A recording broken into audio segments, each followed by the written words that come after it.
A questão das finanças, parte 3.3. As igrejas e os obreiros. Devem as igrejas satisfazer as necessidades dos obreiros? A palavra de Deus dá-nos resposta clara para essa pergunta.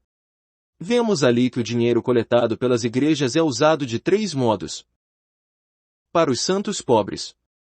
As Escrituras prestam muita atenção aos filhos de Deus necessitados e grande proporção de ofertas locais destina-se a aliviar a aflição deles.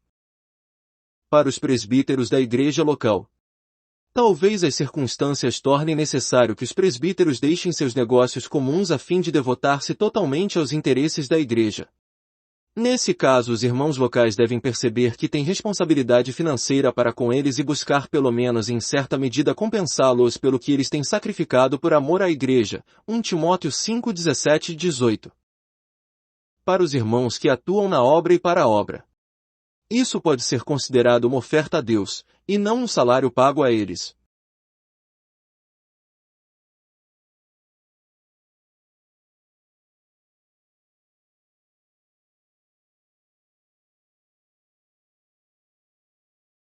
Despojei outras igrejas, recebendo salário, para vos poder servir, e, estando entre vós, ao passar privações, não me fiz pesado a ninguém, pois os irmãos, quando vieram da Macedônia, supriram o que me faltava, e, em tudo, me guardei e me guardarei de vos ser pesado. 2 Coríntios 11:8-9. E sabeis também vós, ó Filipenses, que, no início do Evangelho, quando parti da Macedônia, nenhuma igreja se associou comigo no tocante a dar e receber, senão unicamente vós outros. Recebi tudo e tenho abundância, estou suprido. Desde que Epafrodito me passou às mãos o que me veio de vossa parte como aroma suave, como sacrifício aceitável e aprazível a Deus. Filipenses 4:15, 18. Quando os membros de uma igreja são espirituais, não podem deixar de importar-se com os interesses do Senhor em lugares além de sua localidade, e o amor do Senhor os constrange a ofertar tanto para os obreiros como para a obra. Se os membros não são espirituais, provavelmente arrazoarão que, visto que a igreja e a obra são separadas, eles não têm obrigações para com a obra, e basta que assumam a responsabilidade da igreja. Mas os membros que são espirituais sempre estarão vivos para com a sua responsabilidade no tocante à obra e aos obreiros, e jamais buscarão evadir-se pelo fato de que não têm nenhuma responsabilidade oficial. Eles considerarão tanto um dever como um deleite promover os interesses do Senhor por meio de suas ofertas. Enquanto nas epístolas as igrejas são incentivadas a ofertar aos santos pobres e também aos presbíteros e mestres locais, não há menção de incentivo às ofertas para os apóstolos, ou para a obra na qual estão engajados. A razão é óbvia. Os autores das epístolas eram os próprios apóstolos, logo, não lhes seria adequado pedir ofertas para eles mesmos ou para a obra deles, nem tinham a liberdade do Senhor para fazê-lo. Era perfeitamente correto para eles encorajar os santos a ofertar para os outros, mas para satisfazer as próprias necessidades e as necessidades da obra, eles só podiam depender de Deus. Enquanto cuidavam das necessidades dos outros, Deus não negligenciaria as deles, e Ele mesmo comoveria o coração dos seus santos para prover tudo o que era necessário. Desse modo, os obreiros hoje devem fazer como os apóstolos de outrora, preocupando-se apenas com as necessidades dos outros, e Deus tomará todos os cuidados deles para si. Essa foi uma grandiosa e nobre declaração que nosso irmão Paulo fez aos filipenses. Ele ousou dizer aos que eram quase os únicos que o sustentavam: recebi tudo e tenho abundância. Filipenses 4:18. Ele não deu indício de necessidade, mas tomou a posição de um filho abastado de um pai rico, e não tinha temores de que, ao fazê-lo, outras provisões não lhe chegassem. Era corretíssimo que os apóstolos dissessem a um incrédulo em angústia: não possuo nem prata nem ouro. Atos 3:6, mas jamais seria adequado que um apóstolo em necessidade dissesse isso aos cristãos que estivessem prontos a responder a um apelo de auxílio. É uma desonra para o Senhor que um de seus representantes desvende necessidades que provoquem pena nos outros. Se temos fé viva em Deus, sempre nos gloriaremos nele e ousaremos proclamar em toda e qualquer circunstância: recebi tudo e tenho abundância. Não há nada insignificante ou mesquinho acerca dos verdadeiros servos de Deus, eles são todos almas grandiosas. Os seguintes versos foram escritos pela Sra. M. Barber com base em Salmos 23:5, quando ela usou seu último dólar. Sempre nos sobeja algo ao provarmos o Senhor, todo o cálice transborda, suprimento de valor. Nada escasso ou mesquinho seu tesouro concedeu, mas medida plena, rica, transbordante dá aos seus. 2 Sempre nos sobeja algo ao tomarmos a porção que das mãos do Pai procede, com um louvor e gratidão. Que satisfação profunda aos necessitados há! Coração que prova a Cristo satisfeito sempre está. 3 Sempre nos sobeja algo ao gozarmos seu amor, de imensa profundeza, de altura superior. Não conseguem nossos lábios tal meiguice expressar, só podemos bem dizê-lo, e seu nome exaltar. Somos os representantes de Deus no mundo, e estamos aqui para provar a sua fidelidade. Portanto, acima de tudo nas questões financeiras temos de ser totalmente independentes dos homens, e absolutamente dependentes de Deus. Nossa atitude, palavras e ações devem declarar que apenas Ele é a nossa fonte de suprimento. Se houver alguma fraqueza nisso, ele será roubado da glória que lhe é devida. Como servos de Deus, temos de exibir os recursos abundantes do nosso Deus. Não devemos ter medo de parecer ricos perante as pessoas. Jamais podemos ser falsos, mas tal atitude é perfeitamente coerente com a honestidade. Mantenhamos nossas necessidades financeiras em secreto, mesmo que nosso segredo leve os homens a concluir que estamos bem de vida quando não temos nada. Aquele que vê em secreto notará todas as nossas necessidades, e ele as satisfará, não com medida restrita, mas, segundo a sua riqueza em glória, em Cristo Jesus, Filipenses 4:19. Ousamos dificultar as coisas para Deus, pois Ele não precisa de nossa assistência a fim de realizar seus milagres. Pelo estudo da Palavra de Deus notamos 2 coisas acerca da atitude dos seus filhos com relação às questões financeiras.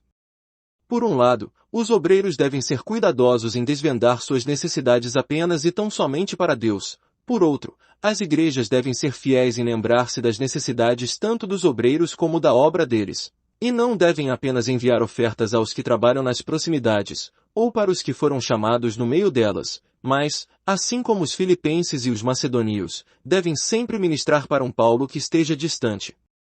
O horizonte das igrejas deve ser muito mais amplo do que é. O método atual de uma igreja sustentar apenas seus ministros ou seus missionários era algo desconhecido nos dias dos apóstolos.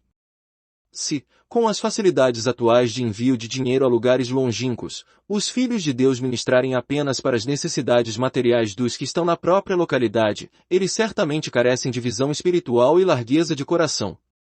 Quanto aos obreiros, não deve haver expectativa da parte do homem, e, quanto às igrejas, deve haver plena lembrança da obra e dos obreiros tanto próximos como distantes.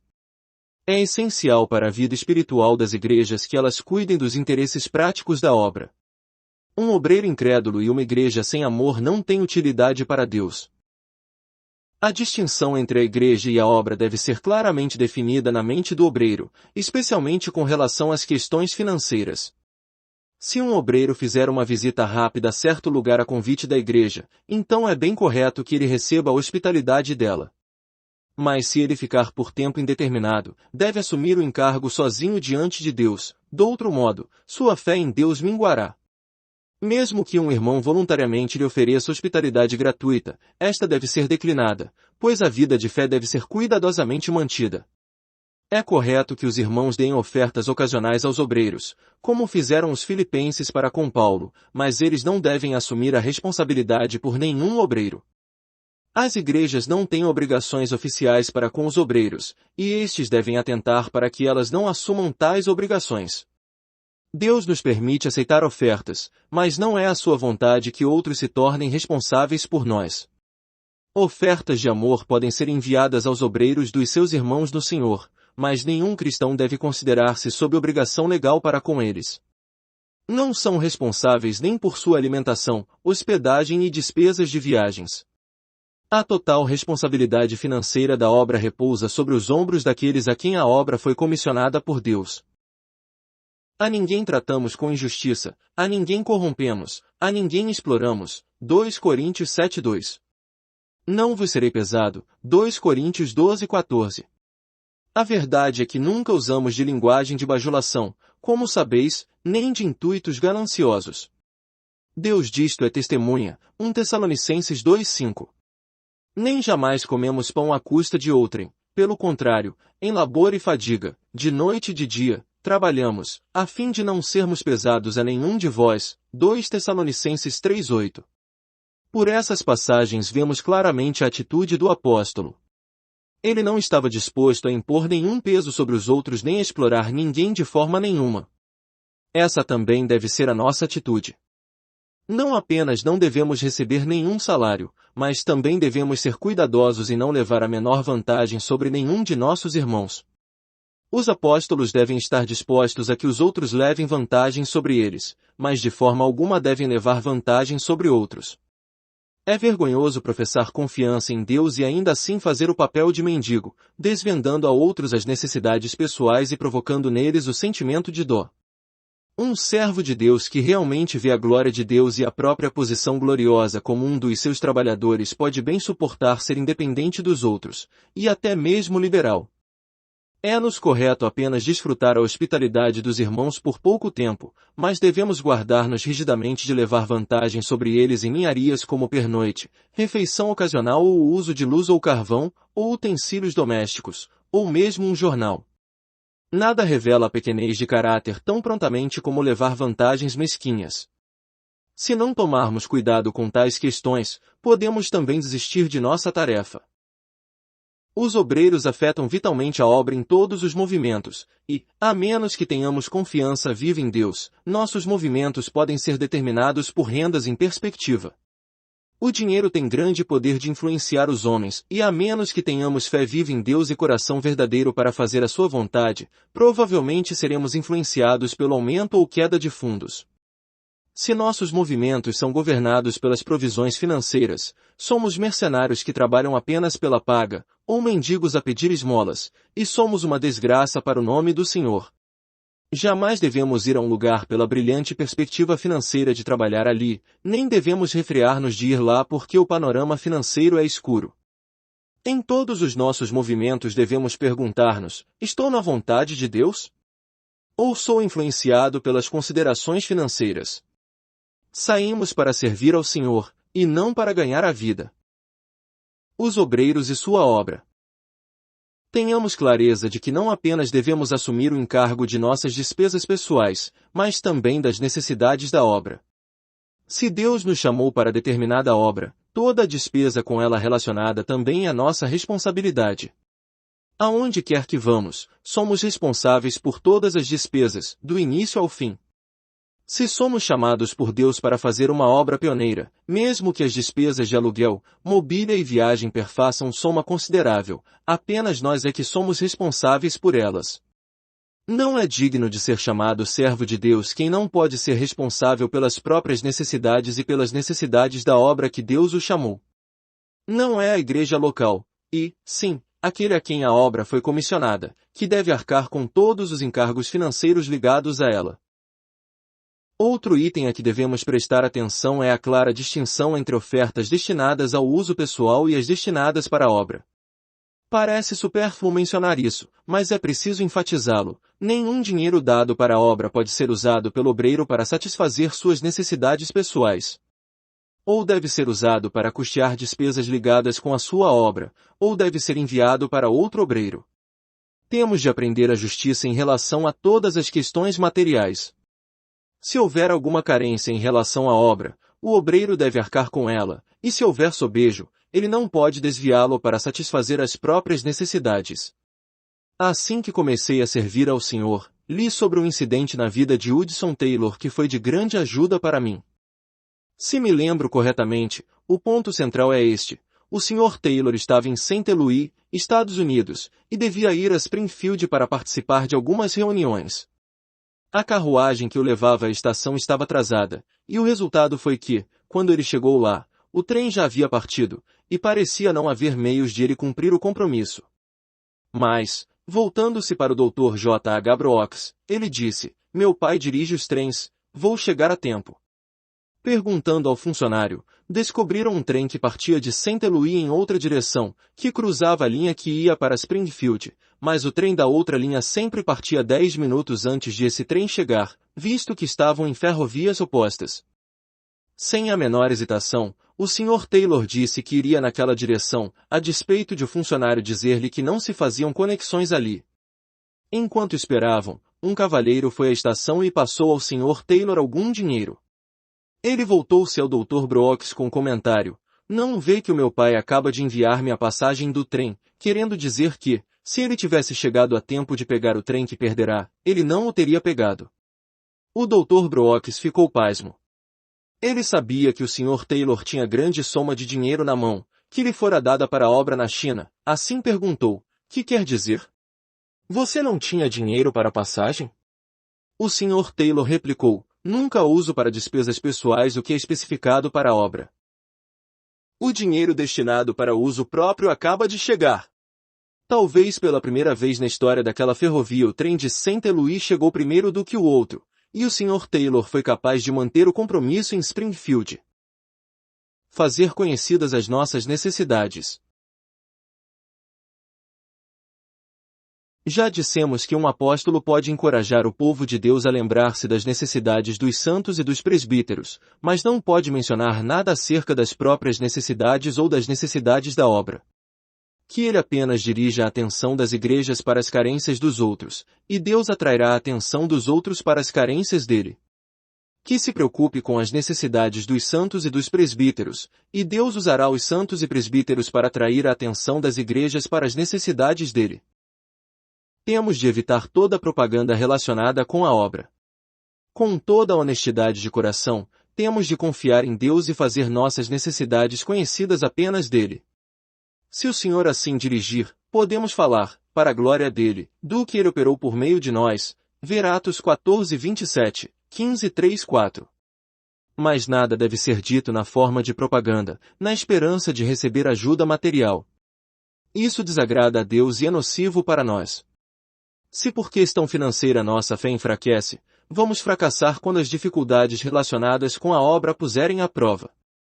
Além disso, se sabemos algo do poder da cruz para lidar com a vida do ego, como podemos recorrer à propaganda para nossa obra e assim tirar coisas das mãos de Deus e realizá-las por esforço próprio?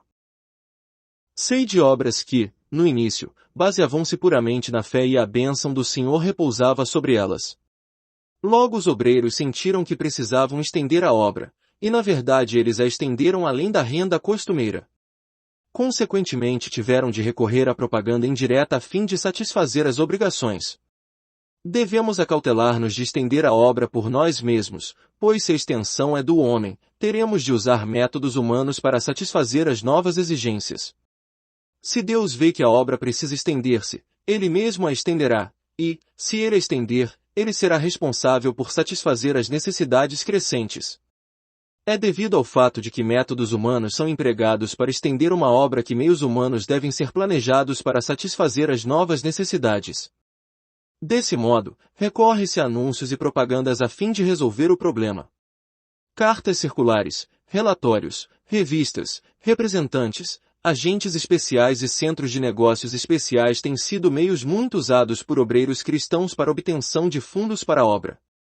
Os homens não estão dispostos a deixar que Deus a estenda em seu tempo e, visto que não podem esperar pacientemente pelo seu desenvolvimento espontâneo, mas forçam um crescimento artificial, eles não têm escolha senão lançar mão de atividade natural para satisfazer a exigência desse crescimento.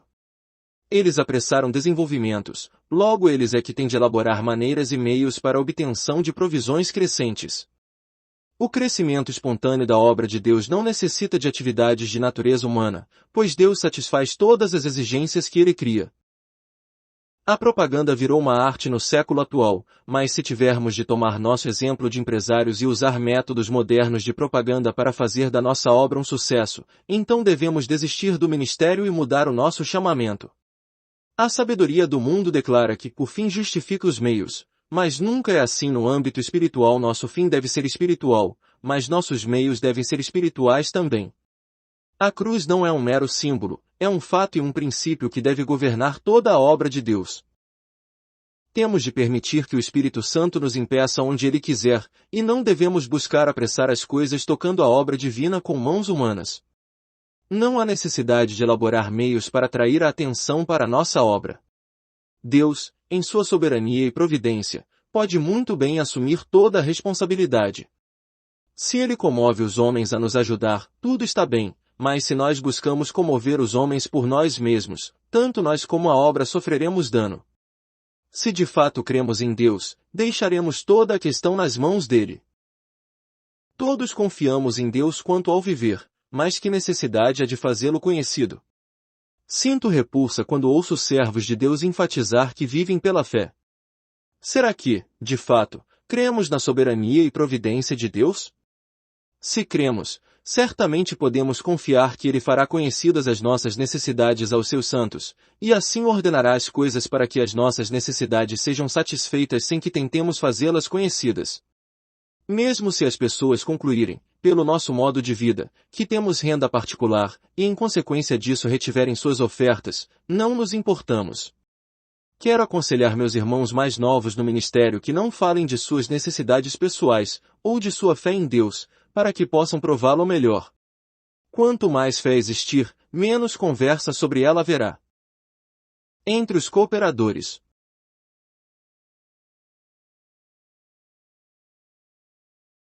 No Antigo Testamento lemos que, embora os levitas ficassem no lugar de Deus ao receber os dízimos do povo, eles mesmos ofereciam dízimos a Deus.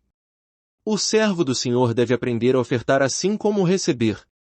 Louvamos a Deus pelo modo generoso como os obreiros do passado ofertaram aos seus cooperadores, mas ainda precisamos ser mais atenciosos com as necessidades materiais de todos os nossos irmãos na obra. Temos de nos lembrar das palavras de Paulo: estas mãos serviram para o que me era necessário a mim e aos que estavam comigo. Atos 20:34. Nossa expectativa não pode ser apenas a de ter o suficiente para gastar com nós mesmos e com nossa obra, mas temos de depender do Senhor para prover-nos do suficiente para ofertar aos outros também. Se nos ocupamos apenas com a ideia de nossas necessidades pessoais e as de nossa obra, e esquecemos as de nossos cooperadores, o plano de nossa vida espiritual é baixo demais. Assim como Paulo, temos de constantemente pensar nos que estão conosco, e auxiliá-los em suas necessidades. Se alguém entre nós é apenas um recebedor e não doador, é indigno de quem o enviou a ele e aos que trabalham com ele. O escopo do nosso pensamento no que tange às necessidades materiais deve sempre basear-se em o que me era necessário a mim e aos que estavam comigo. O dinheiro que Deus me envia não é apenas para mim, e, sim, para os que estão comigo. Um irmão certa vez sugeriu que Deus certamente supre as necessidades de todos os nossos cooperadores, assim não precisamos ficar tão preocupados com eles, especialmente porque não somos uma missão nem temos obrigações financeiras para com eles. Mas o nosso irmão esqueceu-se de que não somos apenas responsáveis pelas nossas necessidades e pelas da nossa obra, mas também, de modo espiritual, assim como Paulo, somos responsáveis também pelos que estão conosco. Se somos bons cooperadores ou não, fica evidente pela medida de nossa consideração pelos nossos irmãos na obra. Visto que não estamos numa missão, e não temos organização feita pelo homem, nem quartéis generais, centralização de fundos e consequentemente não temos um centro distribuidor, como é que as necessidades de todos os nossos cooperadores podem ser satisfeitas? Essa pergunta tem sido repetidamente feita a mim por irmãos interessados. A resposta é esta: todas as necessidades serão satisfeitas se cada um perceber esta responsabilidade tripla. No que diz respeito à sua família e necessidades pessoais. No que tange às necessidades da sua obra, e no tocante às necessidades de seus colaboradores. Não apenas temos de depender de Deus para suprir nossas necessidades e dos que se relacionam com a nossa obra, mas definitivamente temos de depender dele também para que nos envie fundos extras que nos possibilitem ter algo para mandar aos que se associam a nós na obra. Naturalmente não temos obrigação oficial para com eles, mas não podemos ignorar nossa responsabilidade espiritual. As necessidades dos obreiros variam, bem como as da obra, além do que, o poder de oração difere em vários indivíduos, e a medida de fé também.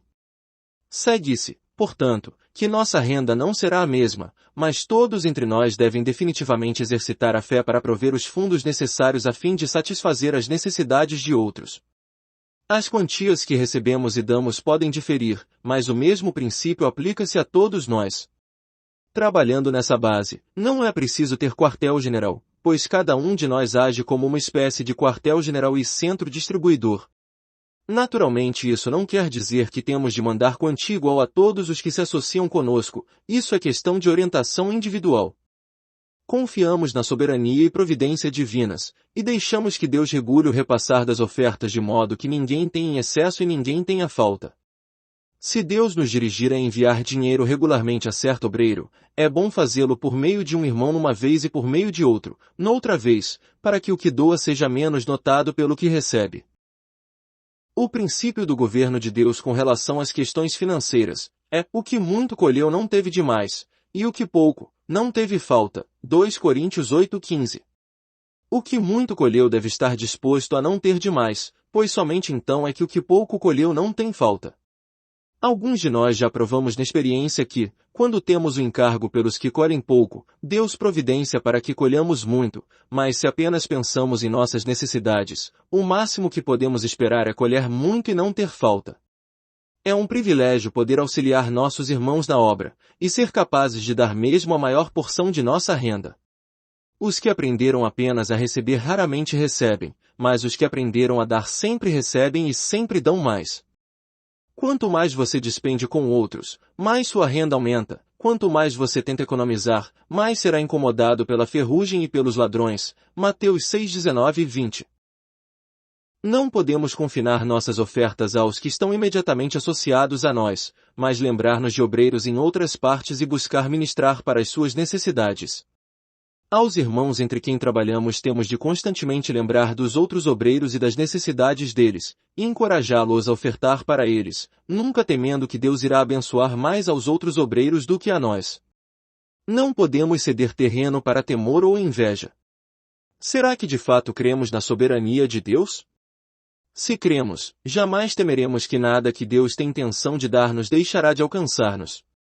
As necessidades de Paulo e seus cooperadores eram grandes, e, embora ele sempre levasse as necessidades dos santos e dos presbíteros perante as igrejas, Deus cuidou das necessidades dele e dos que estavam com ele.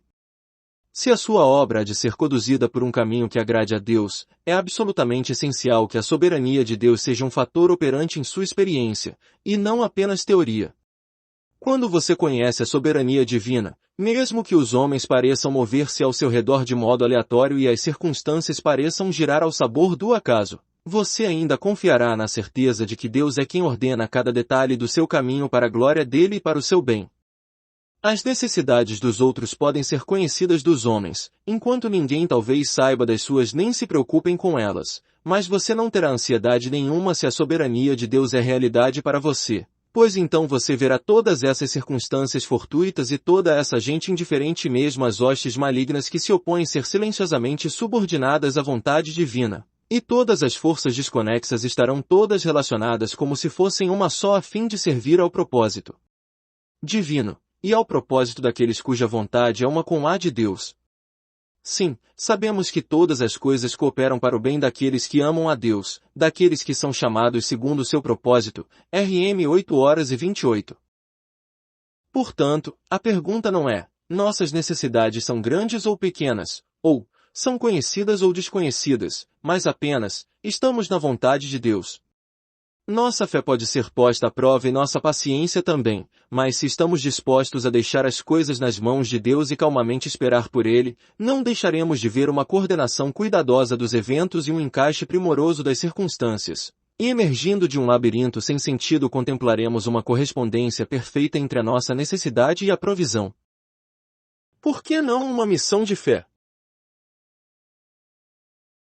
Alguns têm perguntado: já que vocês creem que todos os servos de Deus devem confiar nele quanto às necessidades diárias e já que vocês têm um grupo de cooperadores, por que não se torna uma missão de fé organizada? Por duas razões. Na palavra de Deus, toda associação de obreiros é em base espiritual, e não oficial. Assim que você tem uma organização oficial, você muda o relacionamento espiritual que existe entre os cooperadores no relacionamento oficial. A dependência somente de Deus para satisfazer todas as necessidades materiais não exige uma fé tão ativa da parte de uma organização oficial como da parte de indivíduos relacionados apenas numa comunhão espiritual. É muito mais fácil confiar em Deus como missão do que como indivíduo. Nas Escrituras vemos fé individual, mas não a fé organizacional. Numa organização deve haver alguma renda, e cada membro certamente recebe parte, quer exercite a fé, quer não. Isso abre caminho para que entre na missão pessoas que não tenham fé ativa em Deus. E no caso dos que têm fé quando entram, há a possibilidade de a confiança pessoal no Senhor aos poucos enfraquecer pela falta de exercício, visto que as provisões vêm com certa regularidade, quer os membros da missão individualmente exercitem a fé ou não. É muito fácil perder a fé em Deus e simplesmente confiar numa organização. Os que conhecem a fragilidade da carne percebem quão propensos somos a depender de tudo e de todos, exceto de Deus. É muito mais fácil pôr expectativa em remessa de valores de uma missão do que nos corvos do céu, confronte com 1 Reis 17:4, 6. Amados, não é essa a verdade? Se eu disse algo impróprio, que Deus e os homens me perdoem. Por causa da nossa tendência de olhar para o balde e esquecer a fonte, Deus sempre mudou os seus meios de provisão a fim de manter nossos olhos fixos na fonte. Portanto, os céus que uma vez enviaram-nos chuvas bem-vindas tornaram-se bronze, e os rios que nos refrescaram tiveram permissão de secar e os corvos que nos trouxeram o pão diário já não nos visitam. Mas Deus, então, surpreende-nos suprindo-nos as necessidades por meio de uma pobre viúva e assim provamos os maravilhosos recursos de Deus. Fé de organização não estimula a confiança pessoal em Deus, e é esta que ele procura desenvolver. Sei que, num corpo organizado, muitas dificuldades desaparecem automaticamente. Humanamente falando, isso garante muito maior renda, pois muitos filhos de Deus preferem ofertar para organizações em vez de para indivíduos. Além disso, a obra organizada é muito mais notada pelos filhos de Deus do que uma não organizada. Mas perguntas como estas desafiam-nos continuamente. Você realmente crê em Deus? Será que os princípios bíblicos devem ser sacrificados por causa da conveniência? Você realmente quer o melhor de Deus com todas as dificuldades que o acompanham? Nós queremos, e por isso não temos alternativa senão a obra na base do corpo de Cristo em associação espiritual com outros que se firmam na mesma base. Queremos ressaltar, porém, que, embora nós mesmos não sejamos uma missão, não nos opomos a elas. Nosso testemunho é positivo, e não negativo. Cremos que na palavra de Deus os vários grupos de enviados que se associaram na obra firmaram-se todos na base do corpo, e que nenhum deles foi organizado formando uma missão. Ainda assim, se nossos irmãos sentirem-se guiados por Deus a formar tal organização, nada temos a dizer contra isso. Somente dizemos, Deus os abençoe. Para nós seria errado formar uma missão porque outros filhos de Deus o fazem, visto que não vemos base bíblica para tanto, e não temos a orientação do Espírito nessa direção. Todavia, quer trabalhemos numa comunhão cujos relacionamentos sejam apenas espirituais, quer numa organização cujos relacionamentos sejam oficiais, que Deus nos faça absolutamente um misto, que não busquemos aumento ou expansão do grupo para o qual trabalhamos, e, sim, que o nosso único objetivo seja trabalhar exclusivamente para fundar e edificar igrejas locais. Extraído do livro A Vida Cristã Normal da Igreja. Vatmanei. Inscreva-se no canal Desfrutar é bem melhor.